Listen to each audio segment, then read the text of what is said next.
राधे राधे दोस्तों, नमस्ते। कैसे हैं आप सभी? उम्मीद करते हैं आप सभी एकदम बढ़िया होंगे, मज़े में होंगे और खुश होंगे और भगवान विष्णु की कृपा आप सभी पर हमेशा बनी रहे दोस्तों। तो चलिए आज सुनाते हैं आप सभी को ऋषि पंचमी की कहानी, जो कि मार्गशीर्ष महीने की ऋषि पंचमी है। तो उसकी कहानी सुनाते हैं आप सभी को। और ये मार्गशीर्ष का महीना जो अघन का महीना होता है, बहुत ही विशेष महत्व है इसका। और शास्त्रों के अनुसार मासोनम मार्गशीर्षोहम का अर्थ है कि कोई अन्य महीना मार्गशीर्ष के समान शुभ नहीं है। इसे सबसे शुभ महीनों में से एक माना जाता है। और मार्गशीर्ष के महीने में लक्ष्मी के अलावा भगवान श्री कृष्ण की भी पूजा की जाती है। और ये महीना एक पवित्र महीना है। और अघन के महीने में ही हमारी नई उपज होती है और अनाज की भी पूजा की जाती है।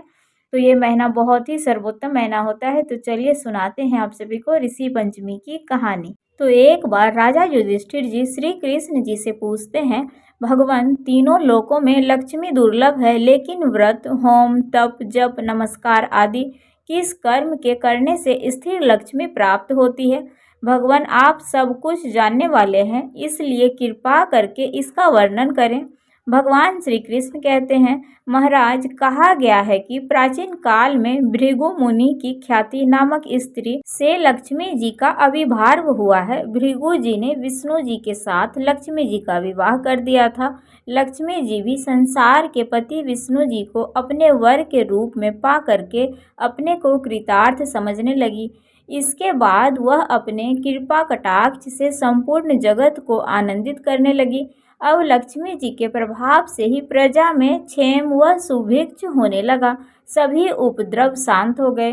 ब्राह्मण हवन करने लगे। देवगण अवश्य भोजन प्राप्त करने लगे। राजा प्रसन्नतापूर्वक चारों ओर वर्णों की रक्षा करने लगे।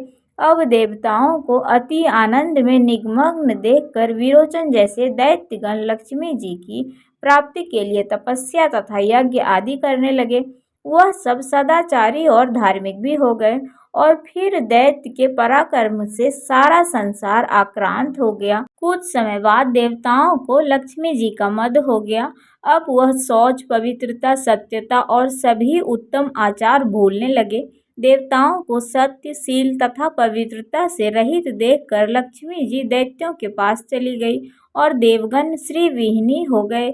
दैत्यों भी लक्ष्मी जी को पाने पर बहुत गर्व से भर गए और वह कहने लगे, मैं ही देवता हूँ, मैं ही यज्ञ हूँ, मैं ही ब्राह्मण हूँ, संपूर्ण जगत मेरा ही स्वरूप है। ब्रह्मा, विष्णु, इंद्र आदि सब मैं ही हूँ।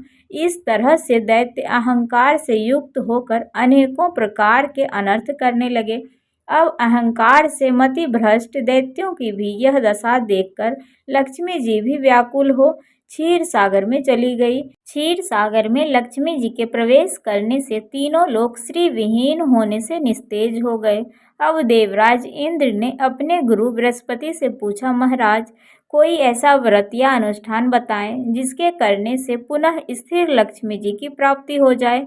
इंद्रराज की बातों को सुनकर बृहस्पति जी कहते हैं, देवेंद्र, मैं आपको अत्यंत गोपनीय ऋषि पंचमी व्रत का विधान बतलाता हूँ, जिसे करने से आपका अभीष्ट सिद्ध होगा। ऐसा कहकर गुरु बृहस्पति देव ने इंद्रराज को ऋषि पंचमी व्रत करने की सारी विधि बतलाई। बृहस्पति जी के कहे अनुसार इंद्र ने इस व्रत को विधिवत आचरण किया और देवराज इंद्र को यह व्रत करते हुए देखकर विष्णु आदि सभी देवतागण, दैत्य, दानव, यक्ष, राक्षस जो भी हैं, जितने नग, ब्राह्मण, ऋषिगण तथा सभी राजागण ने भी यह व्रत को किया। और कुछ काल तक यह व्रत को करने पर उत्तम बल और तेज सभी ने पा लिया। और तेज पाकर सभी ने विचार किया कि क्यों न समुद्र को मथकर लक्ष्मी जी और अमृत को ग्रहण करना चाहिए। इस विचार के आने पर देवता तथा असुरगण मंदार पर्वत को मथनी बनाकर और वासुकी नाग को रस्सी बनाकर समुद्र मंथन करने लगे। और मंथन करने पर सबसे पहले शीतल किरणों वाले उज्ज्वल नामक चंद्रमा प्रकट हुए। उसके बाद देवी लक्ष्मी प्रकट हुई और लक्ष्मी जी के कृपा कटाक्ष को पाकर सभी देवता और दैत्य परम आनंद होने लगे। भगवान श्री विष्णु ने इस श्री लक्ष्मी पंचमी का व्रत किया था, जिसके परिणाम से देवी लक्ष्मी भगवान विष्णु जी को प्राप्त हुई। इंद्र ने भी इस व्रत को किया था, जिससे उन्हें त्रिभुवन का राज्य प्राप्त हुआ, लेकिन दैत्यों ने तामस भाव से इस व्रत को किया था, इसलिए ऐश्वर्य पाकर भी वे ऐश्वर्यहीन हो गए। बृहस्पति जी कहते हैं, हे महाराज, इस प्रकार इस व्रत के प्रभाव से श्री विहीन संपूर्ण जगत फिर से श्री युक्त हो गया। महाराज युधिष्ठिर सारी कहानी जानने के बाद कहते हैं, यदुत्तम, यह ऋषि पंचमी व्रत किस विधि से किया जाता है और इसे कब आरंभ किया जाता है, कब इसका परायण होता है, आप कृपा करके हमें इसे विस्तार पूर्वक से समझाए। इस प्रकार से युधिष्ठिर ने भी इस व्रत को किया था। तो दोस्तों, ये थी ऋषि पंचमी की कहानी, जो कि ये मार्गशीर्ष महीने की ये कहानी है। तो आप सभी को कैसी लगी? अगर हमारी कहानी आप सभी को पसंद आई होगी दोस्तों, तो प्लीज़ वीडियो को लाइक, चैनल को सब्सक्राइब, कमेंट, शेयर जरूर से करें। और माँ लक्ष्मी की कृपा आप सभी पर हमेशा बनी रहे दोस्तों। और इस महीने में भी सुबह में स्नान करने का महत्व है, जैसे कार्तिक मास में किया जाता है। तो चलिए दोस्तों, मिलते हैं आप सभी से फिर से एक अगले वीडियो में। तब तक के लिए बाय बाय, राधे राधे, हर हर महादेव।